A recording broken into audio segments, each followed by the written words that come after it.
आपण दोघे जण पहिल्यांदा भेटलो, तेव्हा त्या पहिल्या ऑल द बेस्टच्या रिहर्सल्स चालू होत्या. तर त्यावेळेला तू अगदी नवीन-नवीन होतास. हां.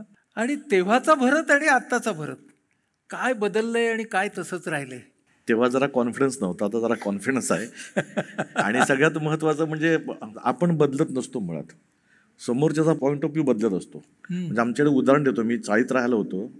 जेव्हा नाटक सुरू झाल्यानंतर मग काही चित्रपट सुरू झाले माझे, तेव्हा मी चाळीतल्याच एका व्यक्तीला मी माझ्याच गाडीतून थांबवून त्याला हाक मारून जवळ बोलवलं. तर तो स्वतः त्याला हाक मारला, तो पण मागे बघायला लागला की नक्की मलाच बोलवतोय का.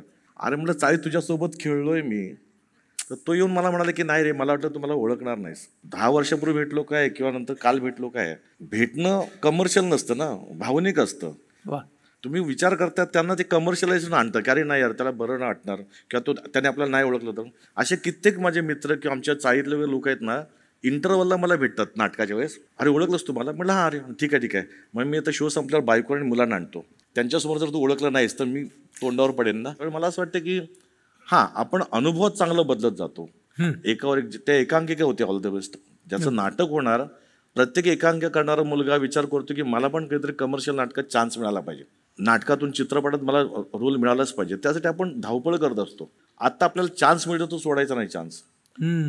तर चान्स मिळू तर दे. आजही मी तोच विचार करतोय की आता मी एवढे पिक्चर केले किंवा कामं केली, तर आता मी मला चांगले पिक्चर तर मिळू देत.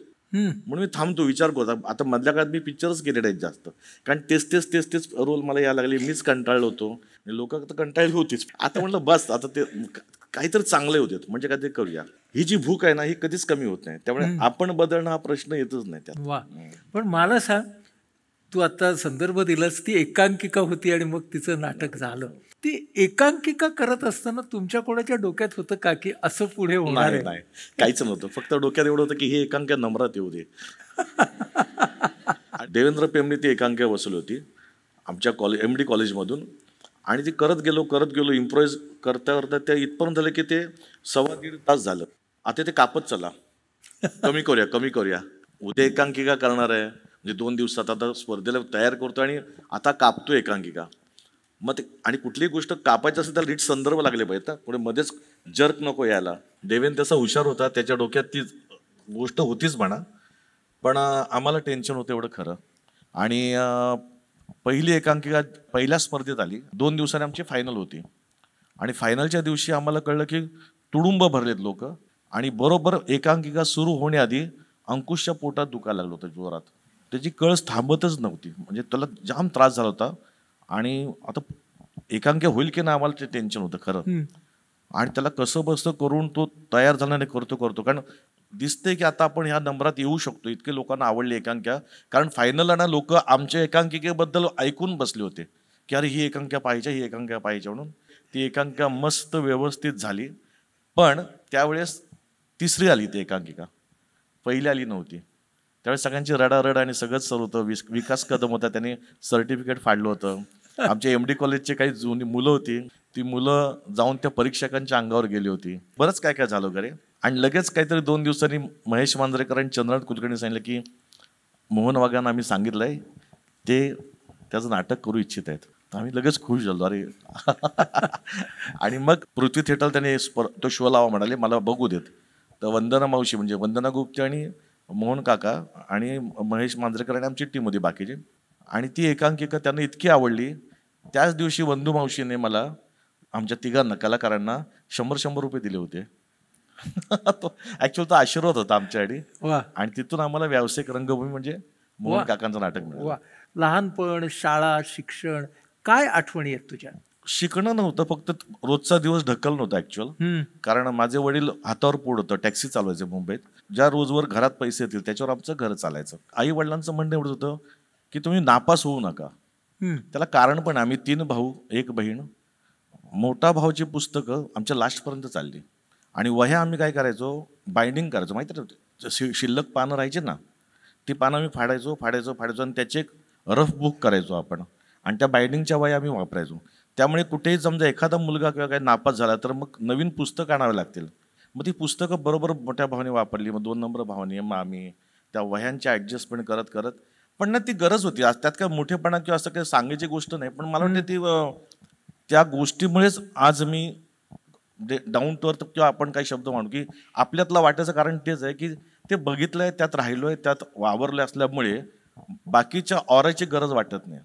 हे सगळं करताना तुला स्वतःला आपण अभिनय करू शकतो हे कसं काय समजलं? नाही नाही नाही, तेव्हा काही संबंधच हा, नव्हता. हा. 2 नंबर भाऊ राजू म्हणून आहे, त्याचा मित्र म्हणजे मंगेश दत्त, म्हणजे जे शाहिरी साबळेंचे जावई. तर ते आणि माझा तो भाऊ होता 2 नंबर. रेकॉर्ड डान्स पूर्वी चालायचं माहिती ना, रेकॉर्ड डान्स वगैरे. तर त्यात तो छान नाचायचा. तर त्याला ते बोलले होते की लोकधाराचे कार्यक्रम चालू आहेत दूरदर्शनला, तू येशील का, छान नाचतोस. तर तो बोला नाही नाही मी नाही बरं. तर मीच म्हटलं अरे मी येतो ना. बरं मला नाचायचं अंग पण नाही, आजही मी खूप ऑफबीट नाचतो. चला टीव्हीला चमकायला मिळतं म्हणलं, मी येतो ना म्हणलं. तर त्याने मला चल हरकत नाही तोच. तर त्याने मला असंच मला ग्रुपमध्ये घेतलं. ते जे असंच घेतलंय ना त्याच्यावर हे असं झालंय एवढं मी म्हणेन. त्याच्या आधी एकांकिका स्पर्धा करत होतो ना, तेव्हा मी बीएसटीच्या कंडक्टरचा बॅच काढला होता. त्याला कारण होतं की नोकरी तर पाहिजे, घरात तू काही कर पण नोकरी कर बाबा, नोकरी पाहिजेच. तर नोकरी आता पुढे अशी नोकरी शोधायची की जिथे आपल्याला कलेला वाव मिळेल. तेव्हा मग बँकेत आणि बीएसटीत वगैरे कलाकार कोटा असायचा. तर बँकेत जाणं शक्य नाही, ग्रॅज्युएशन झालं नव्हतं. मग बाबा बीएसटीत जाणं तर क्लिअरिकलला जाऊ शकत नाही, कारण मुळात मी 12वी पण पास झालो नव्हतो. आणि मी मयेकर काकांना भेटलो यासाठी, कारण आमचे एकांकिका वगैरे पाहायला मयेकर काका नेहमी असायचे. प्रल मयेकर जे आपले नाटककार होते, ते बीएसटीत ना, त्यांना म्हटलं ते काका बीएसटीत बघा ना चान्स मिळतो का, म्हणजे मला हे पण आवडीचं क्षेत्र करता येईल आणि नोकरी पण करता येईल. त्यांनी मला सांगितलं की काय काय कर. आणि मग मी बीएसटीचा कंडक्टरचा बॅच पण काढला होता. असा बॅच काढला आणि अशी ऑल द बेस्ट एकांकिका हिट झाली. असंच म्हणजे इकडे असं आलो. फक्त तिकडे बेल वाजत राहिले, पण इथे माझ्या नाटकाला बेल वाजतात एवढं खरं. बेल बदलली. बसची बेल होती ती रंगभूमीची बेल झाली. महाराष्ट्राची लोकधारामध्ये तू काय काम करायला लागलास? मॉप मध्ये होतो मी. बस कारण त्याचा किस्सा मस्त आहे. मी घरच्या सगळ्यांना बोलवतो, रंगभवनला शो होता आणि म्हणजे लोकधारात मी काम करतोय, जरा तुम्ही पण या बघायला. आणि सगळे लोकनृत्यच होते ना ते. तर ते सगळे बघून रात्री घरी आले आणि मी पण घरी आलो. म्हणजे कसं वाटलं, अरे तू दिसलाच नसत आम्हाला, कुठे होतास? नाही मी 4था होतो, मग त्या गाण्याला 3रा होतो, हे बघायला आम्हाला बोलवतोस. मग मला कळलं हे 3रा 4था राहण्याऐवजी पहिलं राहायला पाहिजे, आपण लोकांना दिसलं पाहिजे. घरच्यांनी ओळखलं तर बाकी काय ओळखणार आपल्याला. आणि मग तिकडनं मग आमचा ग्रुप झाला. म्हणजे केदार शिंदे हा शाहिरांचा नातू, त्याला पण जरा हे होती की आपण एकांकिका वगैरे काय ते करूया यार, काय तर पाहिजे, करायला पाहिजे. मग आमचा ग्रुप झाला तिथे, मी, अंकुश चौधरी, केदार शिंदे, संतोष पवार, अरुण कदम. आता मग आम्ही 5 जण म्हणून एक एकांकिका करत शाहीर साबळे प्रतिष्ठान निर्मित असं देऊन आम्ही ते एकांकिका स्पर्धा करत राहिलो, खुल्या एकांकिका स्पर्धा. आणि मग खुल्या एकांकिका स्पर्धा करताना कळलं की इंटर कॉलेजिएट एकांकिकेला जास्त महत्त्व आहे. परीक्षक आणि प्रेक्षक चांगले मिळतात. मग कुठला कॉलेज, ज्या कॉलेजमध्ये कोणी करत नसला एक कॉलेज शोधा. मग आम्ही आमच्याच परळमधलं महर्षी दयानंद महाविद्यालय शोधलं, कारण आम्हाला चेतन दातारने बोलवलं होतं आम्हाला तेव्हा रुपारेल कॉलेजमध्ये की यार तुम्ही आमच्याकडे या. तर आम्हाला कळलं की चेतन दादा सगळं लेडी ओरिएंटेड स्क्रिप्ट करतो. मग परत कुठे तर मग आपलाच उभा राहावं लागणार आहे, मग आपलाच मेन रोल पाहिजे, आपणच केलं पाहिजे. तर कुठलं तर एमडी बंद करूया. मग आम्ही एमडी बंद, मी आणि अंकुशने ॲडमिशन्स घेतले. आणि पहिल्या वर्षी आम्ही प्लॅनचेट केलं होतं. आणि तेव्हा जरा देवेंचा आमच्यावर विश्वास बसला. आणि मग देवेंनी दुसरी एकांकिका केली म्हणजे ऑल द बेस्ट. तेव्हा आम्हाला तिकडे त्यांनी बोलवलं आणि असं ऑल द बेस्ट. पण तुला विनोदी अभिनय येतो, चांगला अंगभूत आहे, हे कसं काय कळलं? शाहिरांकडे त्यांची प्रहसनं असायची, भारूड, गणगळवण, बतावणी. तर ते आम्ही सतत बघायचो विंगेतनं. ते एकदा केदारने त्यांना सांगितलं होतं की आम्ही करू का एखादं भारूड. तर शाहीर म्हणाले की अरे बाबा, म्हणाले की पाठ आहे का तुम्हाला, म्हणजे व्यवस्थित. तो आम्ही दोघं म्हटलं हो, कारण आम्ही ते बघायचोच, तेच पाठ करायचं. म्हटलं हो करूया. मग एकदा त्यांनी आम्हाला म्हटलं हरकत नाही, तुम्ही एकदा हा शो तुम्ही करा. मग ते विंगेत खुर्ची टाकून बसले होते आणि आम्ही ते भारूड केलं त्यांचा, दादला नको ग बाई मला नवरा नको ग बाई. आणि बरं विनोद काय असते स्टाईल आपल्याला माहीत नव्हती. ते जे करायचं ना तेच आम्ही केलं होतं. आणि ज्या त्यांना टाळ मिळायच्या त्याच आम्हाला टाळ मिळत होत्या. म्हणजे ॲक्च्युअल त्यांच्याच गोष्टी फक्त आम्ही नक्कल करून ते करत होतो. पण ते त्यांना त्यात कळलं की तुमच्या दोघांकडे टायमिंग सेन्स चांगला आहे. केदारकडे गाण्याचा आवाज चांगला आहे, केदार छान गातो. आणि ह्याच्याकडे म्हणजे माझ्याकडे टायमिंग चांगलं असतं त्यांना कळलं. ते स्वतः म्हणजे याच्या पुढचे शो तुम्हीच करा आता, हे भारूड. मग गणगळून बतावून दिले आम्हाला, ते पण तुम्ही करा. असं ते करायला मिळालं. तो ट्रायआउट करायला मिळणंच खूप महत्त्वाचं आहे. आणि ते शाहिरांच्या रंगमंचावर करायला मिळतंय, किती मोठी गोष्ट आहे.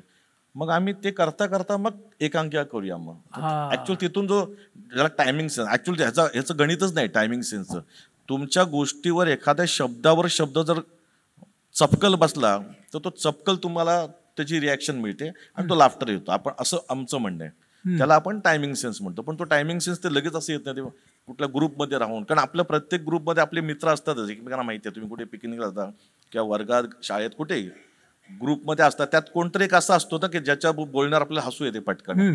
कारण तो व्यवस्थित त्याचे वजन नीट वापरून तो धमाल करतो त्या गोष्टींची. बरोबर. ती गोष्टी धमाल आम्हाला शाहिरांकडूनच बघायला मिळाल्यामुळे त्याचाच आम्हाला अनुभव येते, तर आम्ही ते करत गेलो. म्हणजे टायमिंगचा सेन्स आपल्याकडे आहे हे कळणं आणि व्यक्तिरेखा उभी करणं, हा प्रवास. लेखक काहीतरी लिहितो, ती वाक्य आपल्याकडे येतात, तो डिरेक्टर बसवतो आणि आपण लोकांना पटवतो आणि लोक आपल्याला टाळ्या देखत दाद देतात.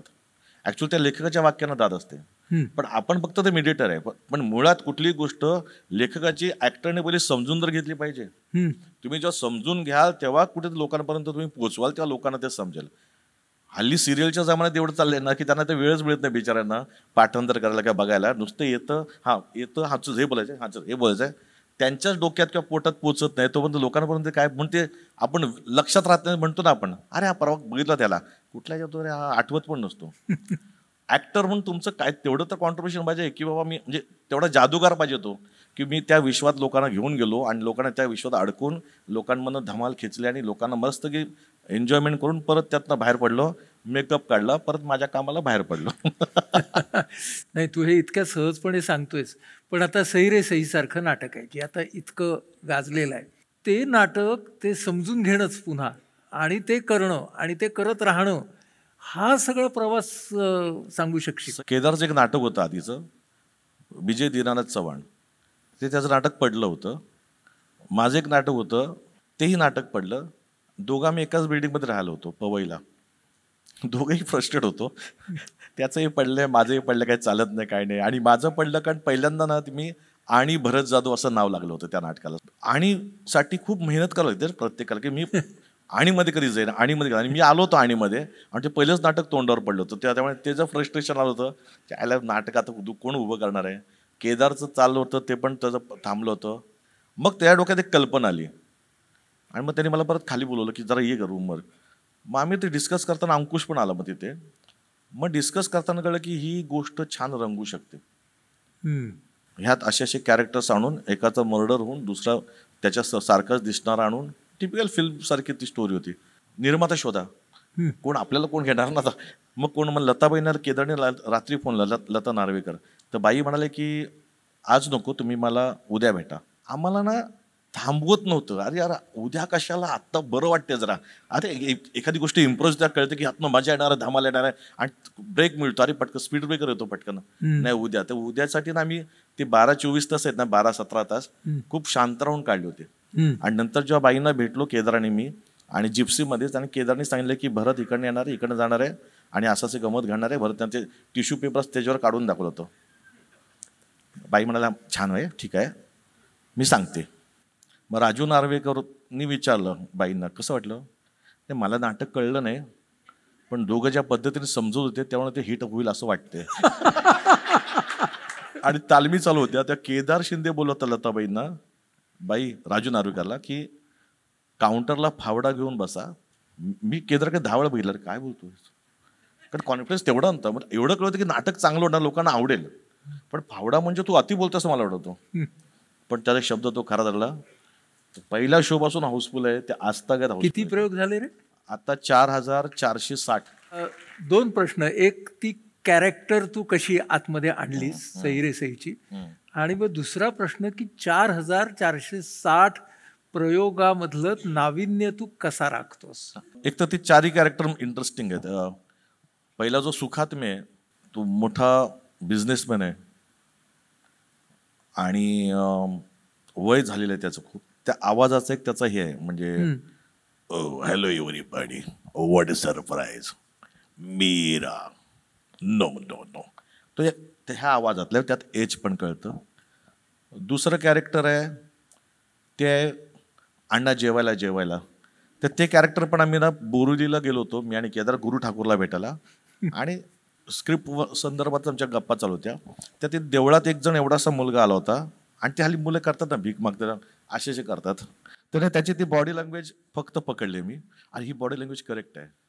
मग त्यात फक्त आम्ही भरलं अण्णा जेवायला जेवायला अण्णा जेवायला जेवायला. मग त्याचं एक साधारण आवाज कसं असेल तर अण्णा जेवायला जेवायला जेवायला तुमच्यासारखा देव माणूस मी आयुष्यात पाहिला नाही तसा असा आवाज त्याचा. याचा व्हॉट अ सरप्राईज हे 2 वेगळे आवाज. तिसरा होता ट्रक ड्रायव्हर. ट्रक ड्रायव्हर नेहमीच लाऊड बोलतात ना, कोण कुठे कशाला नाही जमणार हो साहेब तुमचा राईट आहे बाई तुमचा लेफ्ट आहे, हा वेगळा आवाज. आणि गलगले गलगले हा गोड आवाज पाहिजे. काय पाहताय गलगले चला गलगले निघाले.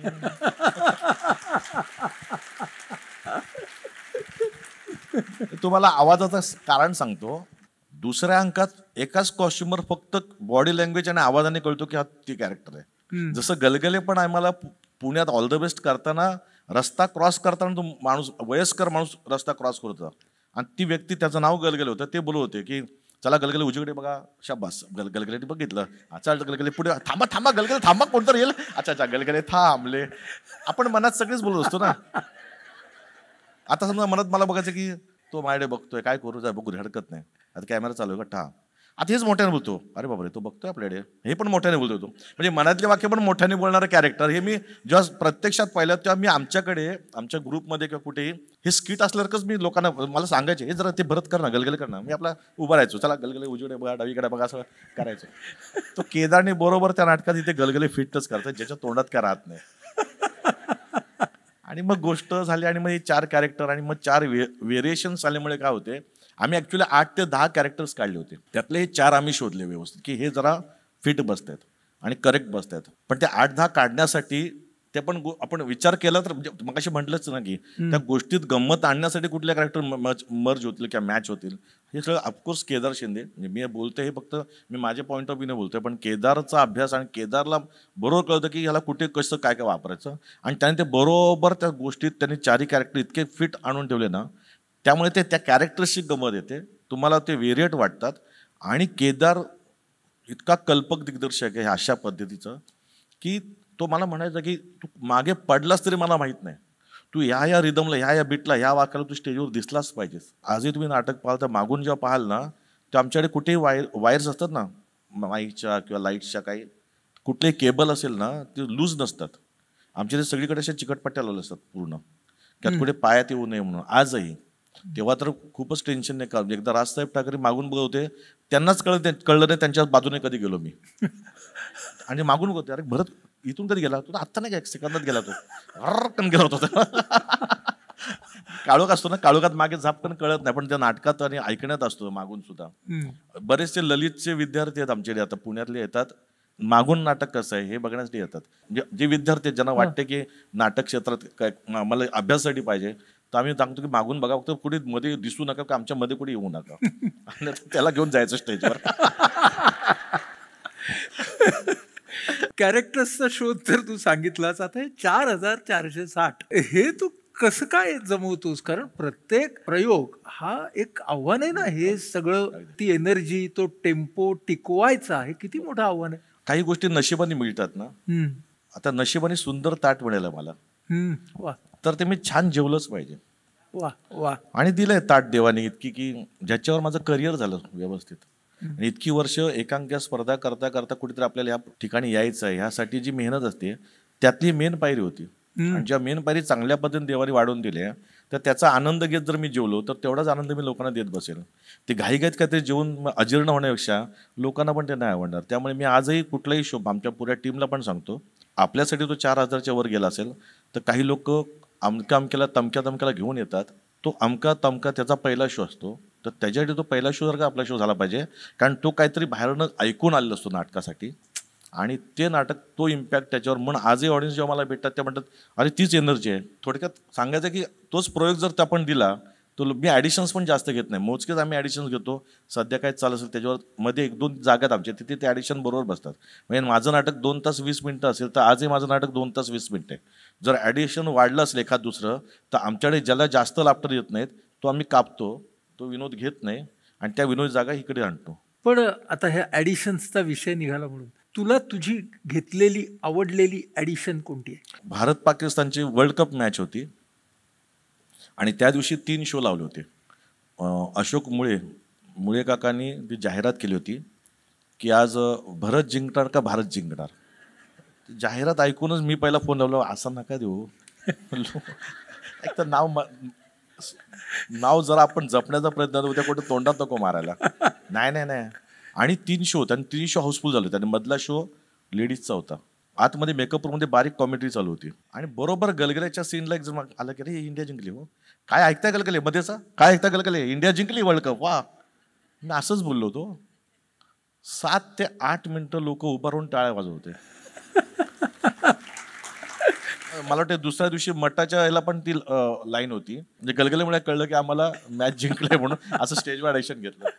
प्रेक्षक ह्या गोष्टीकडे किंवा प्रेक्षक यांच्याकडे तू कसा बघतोस? मी खूप सिरियसली बघतो, खूप. म्हणजे मी कधीच कमी लेखत कुठल्याही ऑडियन्सला. तालमी सुद्धा मी 8-10 दिवसात कुठलंच नाटक बसवत नाही. मी महिना सव्वा महिना तालमी करतो कुठल्याही नाटकाच्या. मग आता सिरियस नाटकाला अस्तित्व त्याच्याही सव्वा महिना तालमी केल्या असेल, सहिरेसईच्या आम्ही 1.5 महिना तालमी केल्या. कुठलंही नाटक ते जर झालं नाही, नुसतं घाई कुठे लाईट लागलाय, कुठे नाही, कुठे सेटचा प्रॉब्लेम आहे, कुठे काय ऍडजस्टमेंट असेल तर मग लोक पण तुम्हाला ऍडजस्टमेंटमध्ये घेतात. त्यामुळे मी आजपर्यंत कुठलंही नाटक आणि आजही विंगेत फिरत असतो. पहिल्या सीनला माझी एंट्री जरा एक 7 मिनिटांनी एंट्री आहे, पण मी ना ह्या विंगेतून त्या विंगेत फक्त ना माईकचा आवाज बरोबर जातोय का सगळ्यांचा, जे आता डायलॉग बोलतायत ते बघत असतो. त्यातनं काय वाटलं तर पटकन फोनाफोनी करून आमच्या लोकांना सांगतो. नंबर 2, आमच्याकडे 1-2 पंच आहेत, विनोद आहे, तिथे लोक किती हसतायत त्याच्यावरनं त्यांचा मला टोन कळतो की अरे आज सॉलिड लोक आहेत किंवा आज जरा लेट दिसतंय. विंगेतून माझं असं चालू होते, म्हणजे जास्त पॉजेस घेऊ नका. कारण तुम्ही जास्त पॉजेस का घेतो, आपल्याला सवय पडली असते आणि ते लाफ्टर असतो ना, मग आम्ही थांबतो, त्याची एक सवयच होती कलाकारांना. तर ते नका घेऊ. दिसतं की लाफ्टर येत नाही ना, तर मी पुढे चला.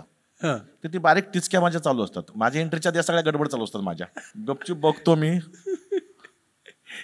रिकाम्या जागा नाहीत त्या कुठल्या, का ते भरत नाही ते पण. मी निर्माते आता ना, त्याही सांगत असतात तिथे काय आलं, कोण बसलं का नाही अजून, नाही तिचं अजून आमका आले नाही, ठीक आहे, हे बघत असतो. मग मी एंट्री करतो. माझ्या एंट्रीच्या टाळ्यांचा व्हॅल्यूम पहिला बघतो केवढा आहे. व्हॅल्यूम हा आता जास्त एवढा असेल तर मला स्पीड लावायला पाहिजे. आणि अशा टाळ्या शिट्या असतील तर जरा लोकांपर्यंत वाक्य पोहोचण्यासाठी जरा स्पीड कमी करा. कारण प्रत्येक वाक्य लोकांपर्यंत पोहोचलं पाहिजे ना. विनोदाला विनोद असतो, काहीतरी घडणार असतं, त्या शब्दावर काहीतरी आमचा पंच असतो, तो शब्द पण पोहोचला पाहिजे. हे तुम्हाला करता कळतं, तुम्ही काम करताना कळतं की लोकांची टेस्ट काय, लोक काय आहेत. इंदोरला शो होतं, इंदोरला तर गलगले माझा खूप फास्ट आहे ना, बोलतो काय पाहायचा गलगले, गलगले निघालं, गलगले असं फास्ट आहे ना. तर 5 शो असतात तिथे इंदोरला. पहिल्या शोला कळणार लोक हसलीच नाहीत. इंटरव्ह्यूला येऊन सांगितलं की नाही ते तुमचं ते कॅरेक्टर काय कळलंच नव्हतं आमचं, कारण जरा हिंदी भाषिक जास्त आहेत ना तिथे, तर ते त्यांना पोचेपर्यंत ते डायजेस्टच होत नव्हतं, ते बाउन्स व्हायला आलं. 3रा 4था 5वा मी कसं केलं असेल, ऐतिहासिक गलगले केलं. काय पाहताय गलगले, एवढा खेचले वाक्य. गलगले मुलगी पाहते म्हणजे गलगले निघाले, असं सगळं खेचत वाक्य केले. ती लय लागते, ती लय मिळते आणि लोकांना रिस्पॉन्स मिळतो. सिरियस नाटक अस्तित्वचा उल्लेख तू केलास, काय आव्हानं होती? मला अविनाश नारकरांनी सांगितलं की अरे भरत एक नाटक आहे, एकदा तू ऐकून घे. मग चिन्मयी सुर्वेचा आला मला फोन.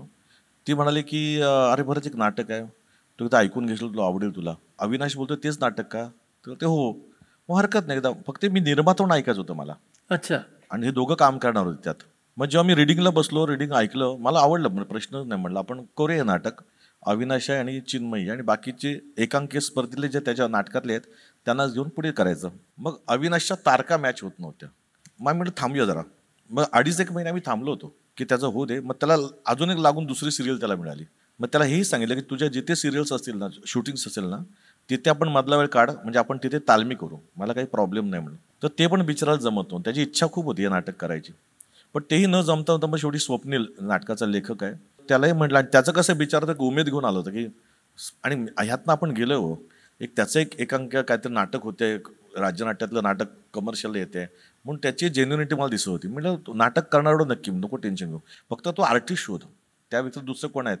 मी का नको म्हणत होतो त्याला की माझ्याकडे लोक कॉमेडीहून बघतात, तर माझ्यामुळे तर नाटकाचं भजन नको व्हायला, नाही का. कधी ते फसू शकतं की अरे काय कशाला केलंय नाटक, ह्याची इमेज नाही ती, असं म्हणते ते नको व्हायला. पण तो प्रचंड कॉन्फिडंट होता स्वप्नील. तुला नाही दादा बघा, म्हणजे तुम्ही केलं तर मला जास्त आवडेल. आणि मी त्याला सांगतो की नको, तुझ्या करिअरचा विचार करतोय मी, माझं सोड म्हणलं की तुझं नको आलं, पहिलंच नाटक आहे, तर आपण शोधूया, थांब जरा. मग आम्ही 5-6 नावं काढली, त्यांनाही शोधलं, पण ते त्यावेळेस अवेलेबल नव्हते. मग म्हटलं आता हरकत नाही, चल आपण करूया. मग त्याला मी म्हटलं होतं बघ मी करेन नाटक, ह्याची जाहिरात वगैरे सगळी मी बदलेन. मी जाहिरात अशा पद्धतीने बदलेन की लोकांना आधीच सांगणार की हे सिरियस नाटक आहे. असं नको वाटलं की मी काहीतरी लोकांना सांग नाटक येतं आणि येऊन बसलं रे काय आहे, मी फॅमिली घेऊन आलो, चांगलं मूड होतं आणि काय असं नाटक, असं नको वाटायला.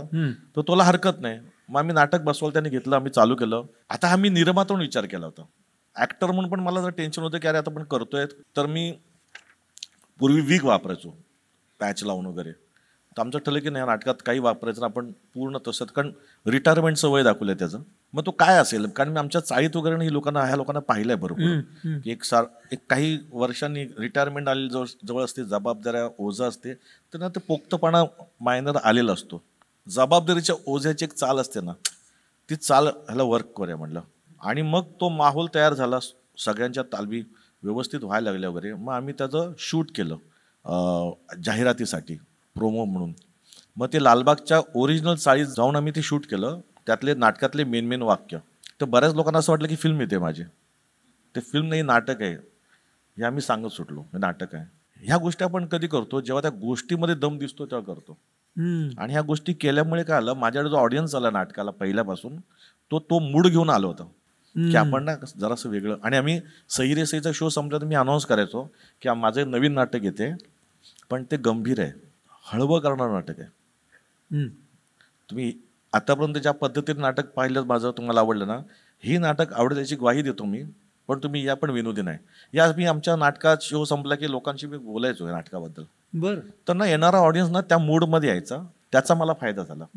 आणि अस्तित्व हे नाटक खरंच आपल्या प्रत्येकाच्या घरातलं नाटक, म्हणजे ज्या तुम्ही बघितलं का, बाकीचे बघितलं असेल किंवा जे बघणार असेल, ते खूप घरातला विषय आहे, खूप जवळचा विषय आहे.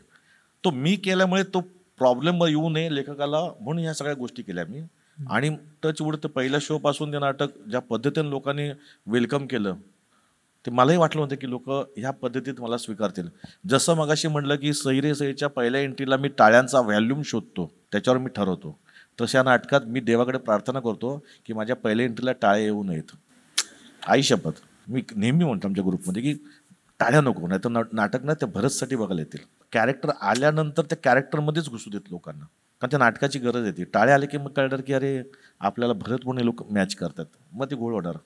पण मी आत्तापर्यंत बघितलं नाही, टाळ्या येतच नाही एंट्रीला, लोकांना पहिला कळतच नाही मी आलो इथे, आणि मग बघत बसतात, तो अर्ध्या गोष्टीत गेलेले असतात. हे मी सगळं बोलतोय कशाला, त्या गोष्टीमध्ये दम आहे. गोष्टीमध्ये दम नसतं तर सगळं वायफळ होतं खर्च. आणि ह्या वर्षात सगळीच बक्षीस या नाटकाला मिळाले.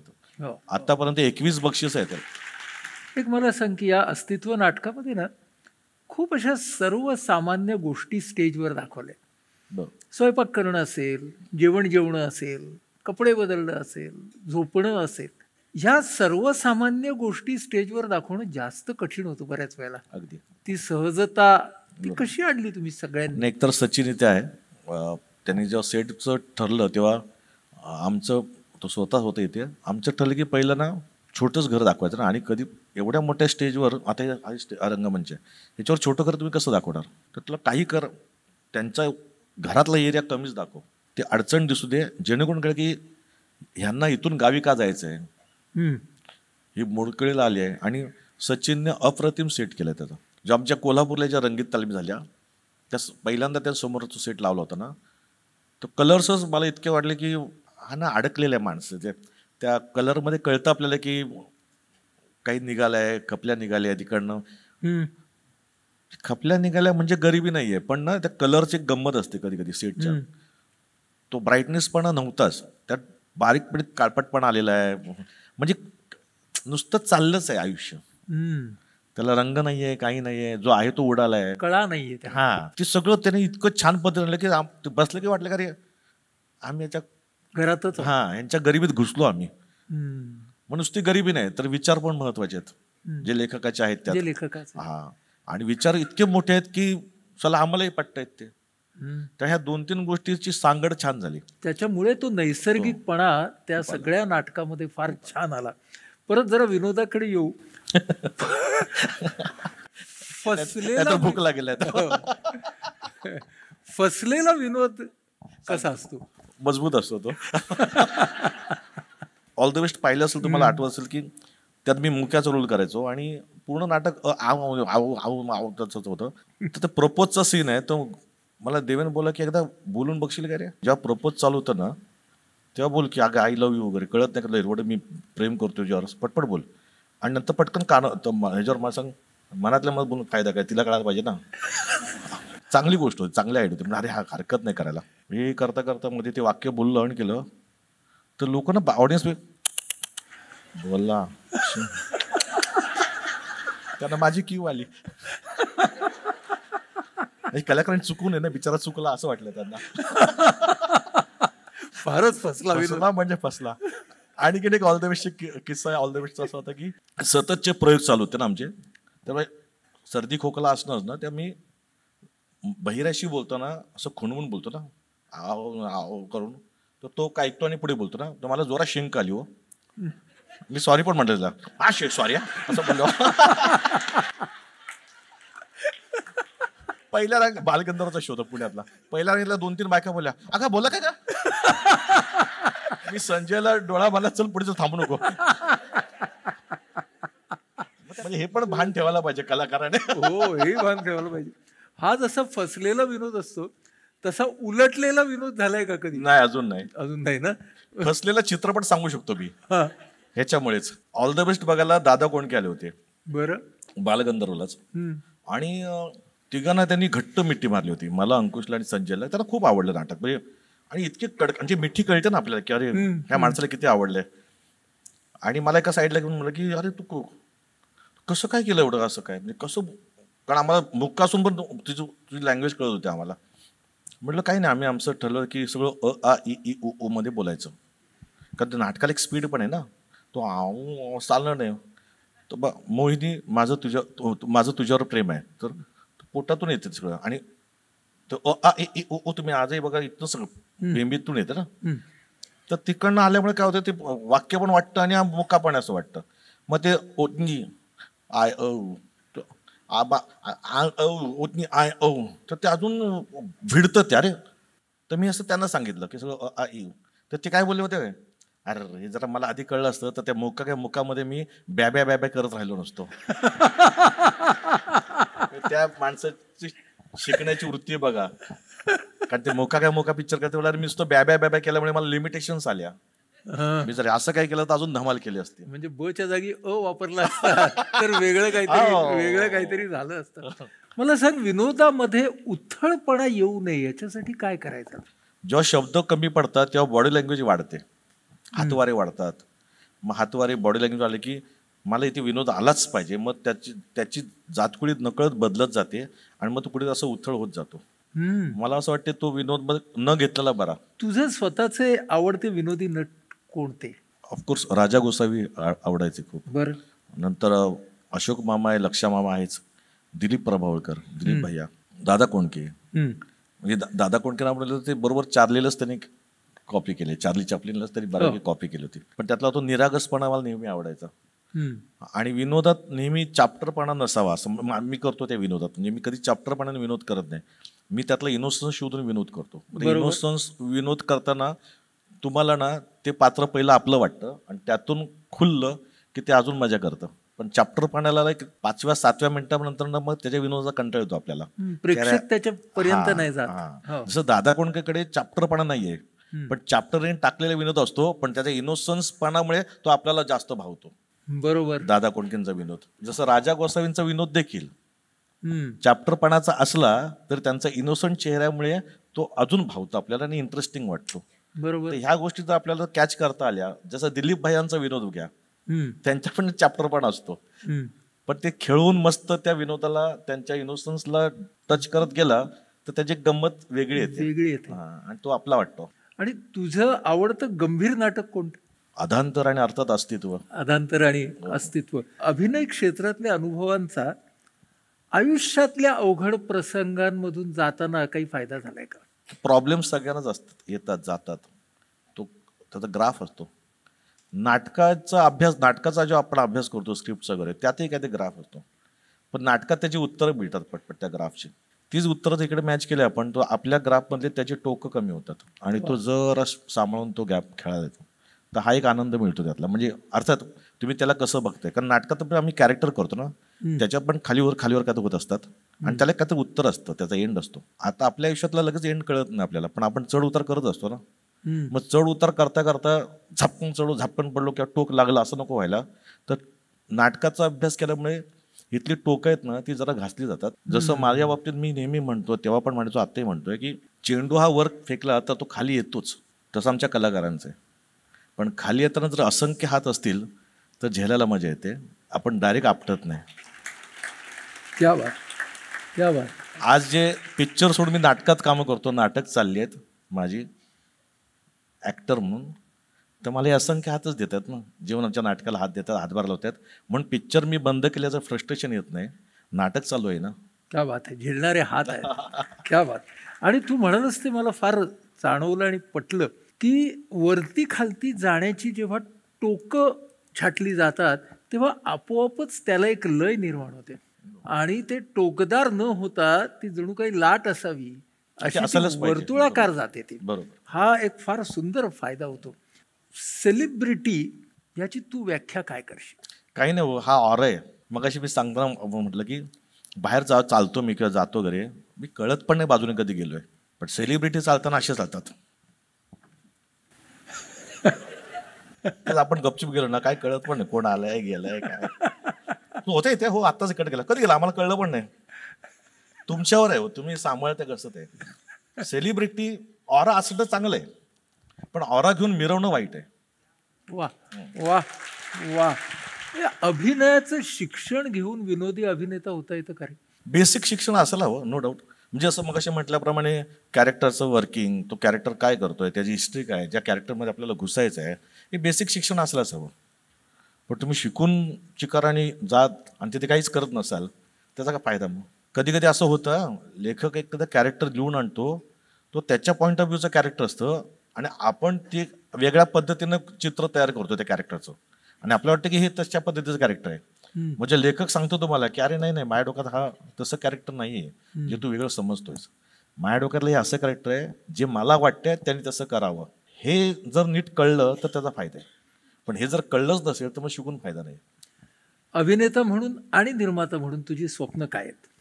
काय नाही, लोकांनी नाटकांना गर्दी करावीत आणि अर्थात चांगली नाटकं माझ्याकडे यावीत, जेणेकरून मला असं वाटतं की ते शेवटी बघा ऑडियन्स पण चांगलं बघण्याच्या भुकेला आहे आणि आम्ही देखील चांगलं करण्याच्या भुकेला आहोत, त्यामुळे ती भूक संपत नसते.